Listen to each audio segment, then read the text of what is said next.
വഖഫ് ഭേദഗതി ബിൽ ലോക്സഭയിൽ അവതരിപ്പിക്കുകയാണ്. കിരൺ റിജിജു ആണ് ബിൽ അവതരണം നടത്തുന്നത്. സിബി ജോസഫ് ദില്ലിയിൽ നിന്ന് ചേരുന്നുണ്ട്.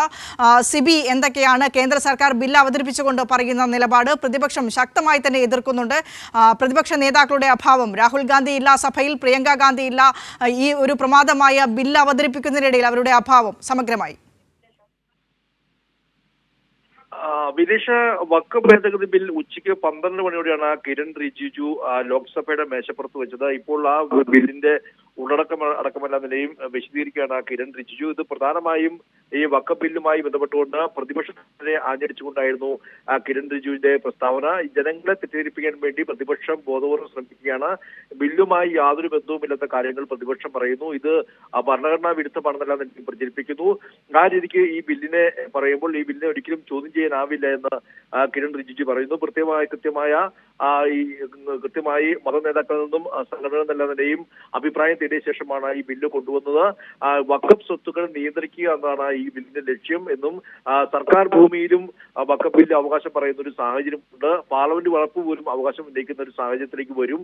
അതുകൊണ്ട് തന്നെ ഇത് വഖഫ് സ്വത്തുക്കൾ നിയന്ത്രിക്കുക എന്നതാണ് ബില്ലിന്റെ ലക്ഷ്യമെന്നും ഇപ്പോൾ കിരൺ റിജിജു പറയുന്നു. മാത്രമല്ല സുതാര്യത കൂടുതൽ ഉറപ്പാക്കാൻ വേണ്ടിയാണ് ഈ ബില്ലെന്നും കിരൺ റിജിജു ഇപ്പോൾ പറഞ്ഞുകൊണ്ട് ഈ ഒരു ഉള്ളടക്കത്തിലേക്ക് കടക്കുകയാണ് ഇപ്പോൾ ന്യൂനപക്ഷ ക്ഷേമമന്ത്രി കിരൺ റിജിജു. അതേസമയം തന്നെ ഈ വഖഫ് ഭേദഗതി ബിൽ അവതരിപ്പിക്കുമ്പോൾ തന്നെ ഇതിലെ ക്രമപ്രശ്നം ചൂണ്ടിക്കാട്ടിക്കൊണ്ട് പ്രതിപക്ഷം വലിയ രീതിയിൽ ബഹളം വെച്ചിരുന്നു. പ്രത്യേകിച്ച് ഒരു ബില്ല് നിയമമായി കൊണ്ടുവരാതെ ഇത് അടിച്ചേൽപ്പിക്കാൻ ഒരു നിയമം അടിച്ചേൽപ്പിക്കാനുള്ള ഒരു ശ്രമം നടത്തുന്നു. ഒരു ബുൾഡോസർ രാജ് പോലെ നിയമങ്ങളെ അടിച്ചേൽപ്പിക്കുകയാണെന്നുള്ളൊരു ആരോപണമാണ് NK പ്രേമചന്ദ്രനും KC വേണുഗോപാൽ അടക്കമുള്ള ആളുകൾ ചൂണ്ടിക്കാട്ടിയത്. മാത്രമല്ല ഈ വഖഫ് ഭേദഗതി ബില്ലുമായി ബന്ധപ്പെട്ടുകൊണ്ട് JPCയുടെ അന്വേഷണവും ഏകപക്ഷീയമായിരുന്നു.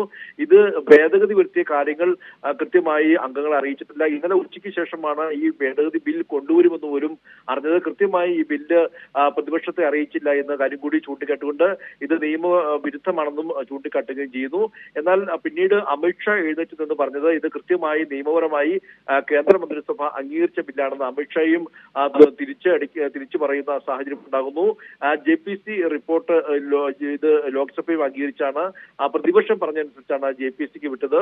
ഇത് കോൺഗ്രസിന്റെ കമ്മിറ്റി പോലെയല്ല എന്നുള്ളൊരു പരിഹാസം കൂടി അമിത്ഷാ നടത്തുകയും ചെയ്തു. എന്നാലും കൃത്യമായി മാനദണ്ഡങ്ങൾ പാലിച്ചാണ് ഈ ബില്ല് കൊണ്ടുവന്നതെന്നുള്ള ഒരു അവകാശം അമിത്ഷായും ഉന്നയിക്കുന്നു. അങ്ങനെ ഭരണ പ്രതിപക്ഷം വാക്പോരിലേക്കും ഈ വഖഫ് ഭേദഗതി ബില്ല് കൊണ്ടുവന്നപ്പോൾ സഭയിൽ നാടകീയമായ നീക്കങ്ങളുണ്ടായി. അതേസമയം തന്നെ മറ്റൊരു പ്രധാനപ്പെട്ട കാര്യം, ഇത്രയും സുപ്രധാനമായ ഒരു ബില്ല് ലോക്സഭയിൽ കൊണ്ടുവരുമ്പോൾ പ്രതിപക്ഷ നേതാവായ രാഹുൽ ഗാന്ധിയും അതുപോലെ തന്നെ പ്രിയങ്ക ഗാന്ധിയും ഉൾപ്പെടെ ഈ ഒരു സഭയിൽ ഇല്ല എന്നതും ഏറെ ശ്രദ്ധേയമാണ്. അവരുടെ അസാന്നിധ്യവും ഇവിടെ പ്രകടമാണ്. പ്രത്യേകിച്ച് BJP ഒക്കെ എല്ലാ അംഗങ്ങൾക്കും വിപ്പ് നൽകിക്കൊണ്ട് എല്ലാവരും ഈ ബില്ലിൽ വോട്ട് ചെയ്യണമെന്ന് ആവശ്യപ്പെട്ടുകൊണ്ട് ഉള്ളപ്പോൾ പ്രതിപക്ഷത്തു നിന്നും കോൺഗ്രസ് അടക്കമല്ലാതെയും ഇത്തരത്തിൽ ഈ വിപ്പ് നൽകിയിരുന്നു. പക്ഷേ ഇതിൽ പ്രതിപക്ഷ നേതാവായ രാഹുൽ ഗാന്ധിയും പ്രിയങ്ക ഗാന്ധിയും ഈ സഭയിലില്ല എന്നുള്ളതും ഏറെ ശ്രദ്ധേയമാണ്. അതായത് രാത്രി 8 മണി വരെ ഏകദേശം ഒരു 6 മണിക്കൂറിലധികം ചർച്ച ഉണ്ടാകും എന്നുള്ളതാണ് നമുക്ക് ലഭിക്കുന്ന വിവരം.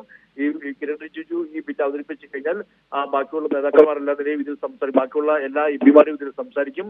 ഭരണപക്ഷ MPമാരും പ്രതിപക്ഷ MPമാരെല്ലാം നിലയും സംസാരിക്കും. ഏകദേശം 6-7 മണിക്കൂറിലധികം ചർച്ച ഉണ്ടാകും. അതിനുശേഷമായിരിക്കും വോട്ടിംഗ് നടത്തുക. ഈ വോട്ടിംഗിന് ശേഷം ലോക്സഭയിൽ ഈ ബില്ല് പാസ്സാക്കിയെടുക്കാനുള്ള നീക്കമാണ് കേന്ദ്ര സർക്കാർ നടത്തുന്നത്. ഇപ്പോഴത്തെ സാഹചര്യത്തിൽ കൂടുതൽ അംഗങ്ങൾ ഉള്ളതിനാൽ ഈ ഒരു ബില്ല് പാസ്സാക്കാൻ കഴിയും. പക്ഷേ ഇതിൽ വോട്ടിംഗിൽ കോൺഗ്രസ് അടക്കമുള്ള MPമാരെല്ലാം തന്നെയും കൃത്യമായ വോട്ട് കൃത്യമായി ഇതിന് എതിരായി പ്രതിപക്ഷം ഈ വോട്ട് ചെയ്തിട്ടുണ്ടെന്നല്ല തന്നെയും ഇതിലൊരു അക്കം അടക്കമല്ല തന്നെ ഇതിലേറെ നിർണായകമാണ്. ഈ ഒരു വോട്ടിങ്ങിലെ ഓരോ വോട്ടും ഏറെ നിർണായകം തന്നെയാണ്.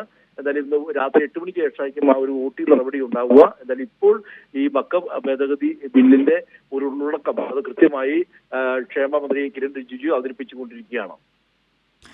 സിബി, ഈ ഘട്ടത്തിൽ എടുത്തു പരിശോധിക്കേണ്ടത് എന്തായാലും ലോക്സഭയിൽ ഈ ബില്ല് NDA പാസ്സാക്കും, NDA സർക്കാർ പാസ്സാക്കുക തന്നെ ചെയ്യും. കാരണം ഭൂരിപക്ഷം അവർക്കുണ്ട്. അതിനാൽ തന്നെ വോട്ട് ഓൺ അക്കൗണ്ടിലേക്ക് വന്നു കഴിഞ്ഞാൽ അതെന്തായാലും പാസ്സാക്കപ്പെടും.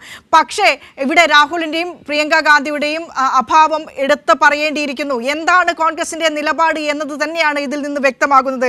കാരണം എതിർത്ത് ഒരു വോട്ട് രേഖപ്പെടുത്തുക എന്ന് പറയുന്നത് നിലപാടാണ് രേഖപ്പെടുത്തുന്നത്. വിനീഷ്, അത് രാഹുൽ ഗാന്ധിയുടെയും പ്രിയങ്ക ഗാന്ധിയുടെയും അഭാവം ഇതിലേറെ ശ്രദ്ധേയമാവുന്നു. പക്ഷെ നമുക്ക് അറിയാൻ കഴിയുന്നത് ഇപ്പോൾ കുറച്ച് സമയം കഴിയുമ്പോൾ അവർ ഇങ്ങോട്ടേക്ക് എത്താനുള്ള ലോക്സഭയിലേക്ക് എത്താനുള്ള സാധ്യതയുണ്ട്. എന്തായാലും നിലവിൽ ഈ ഒരു ബില്ല് അവതരിപ്പിക്കുമ്പോൾ ഇരുവരും ഈ സഭയിലില്ല എന്നുള്ളത് യാഥാർത്ഥ്യമാണ്. ഇപ്പോൾ കോൺഗ്രസിന്റെ അംഗമായ ഗൗരവ് ഗൊഗോയിയാണ് ഇപ്പോൾ സംസാരിച്ചുകൊണ്ടിരിക്കുന്നത്. ഇതിൽ പ്രധാനമായും ഈ കോൺഗ്രസിന്റെ ആദ്യം തന്നെ വഖഫ് ഭേദഗതിയുമായി ബന്ധപ്പെട്ട വലിയ ആശങ്ക ഉണ്ടായിരുന്നു. ക്രൈസ്തവ സംഘടനകൾ KCBCയും CBCA എല്ലാം തന്നെയും ഇതിനെ അനുകൂലിച്ചുകൊണ്ട് രംഗത്ത് വന്നപ്പോൾ കോൺഗ്രസിൽ വലിയ ആശയക്കുഴപ്പമുണ്ടായി. പക്ഷേ നേരത്തെ ഈ വഖഫ് ഭേദഗതി ബില്ലിനെ ശക്തമായി എതിർക്കുമെന്ന് കോൺഗ്രസ് പറഞ്ഞിരുന്നെങ്കിൽ പിന്നീട് അതൊന്നും പിന്നോക്കം പോകാൻ കഴിയാത്തൊരു സാഹചര്യം ഉണ്ടാവുകയും പക്ഷേ ക്രൈസ്തവ സംഘടനകൾ ഈ ബില്ലിനെ അനുകൂലിച്ചപ്പോൾ കോൺഗ്രസ് ശരിക്കും വെട്ടിലാവുന്ന ഒരു സാഹചര്യം ഉണ്ടാകുകയും നിലപാടിൽ നിന്നും പിന്നോക്കം പോകണമോ എന്ന കാര്യത്തിൽ എല്ലാ നിലയും അഭിപ്രായ വ്യത്യാസമുണ്ടായി. അതിന്റെ ഭാഗമായിട്ടാണ് രാഹുൽ ഗാന്ധി MP-മാരുടെ യോഗം വിളിച്ചു ചേർത്തത്. ഇന്നലെ ഇന്ത്യ സഖ്യത്തിന്റെ യോഗം വിളിച്ചു ചേർത്തു. അങ്ങനെ എല്ലാ നിലയും സംസാരിച്ച ശേഷം ആ ഒരു യോഗത്തിലുണ്ടായ ഒരു തീരുമാനം എന്ന് പറയുന്നത് വഖഫ് ഭേദഗതി ബില്ലിനെ കൃത്യമായി എതിർക്കുക എന്ന് തന്നെയാണ്. എങ്കിൽ പോലും കോൺഗ്രസിൽ ഈ കാര്യത്തിൽ ഒരു അഭിപ്രായ വ്യത്യാസവും ആശങ്കയും ഉണ്ട് എന്ന കാര്യത്തിൽ യാതൊരു സംശയവുമില്ല. പക്ഷേ ഒരു സഖ്യമായി നിൽക്കുമ്പോൾ ഒപ്പം കോൺഗ്രസ് നിൽക്കാൻ നിർബന്ധിതമായി എന്ന് വേണം പറയാം. അത് നിലപാടായിട്ട് കണക്കാക്കേണ്ട എന്ന് തന്നെ പറയേണ്ടി വരും. എങ്കിൽ പോലും വഖഫ് നിയമ ഭേദഗതി ബിൽ ലോക്സഭയിൽ അവതരിപ്പിച്ചുകൊണ്ടിരിക്കുകയാണ്. അല്പസമയത്തിനകം തന്നെ അത് ചർച്ചയ്ക്കെടുക്കും. ഏകദേശം 7 മണിക്കൂർ നീണ്ടു നിൽക്കുന്ന ചർച്ചയായിരിക്കും. ചർച്ചയ്ക്ക് ശേഷം വോട്ടിന് വിടാനാണ് സാധ്യത. നിലവിൽ ഈ ഘട്ടത്തിൽ പ്രതിപക്ഷ നേതാവ് രാഹുൽ ഗാന്ധിയും പ്രിയങ്ക ഗാന്ധിയും സഭയിലില്ല. അല്പസമയത്തിനകം തന്നെ സഭയിലെത്തുമെന്ന സൂചനകളൊക്കെ നൽകുന്നുണ്ട്. CB ജോസഫാണ് വിശദാംശങ്ങൾ പങ്കുവച്ചത്.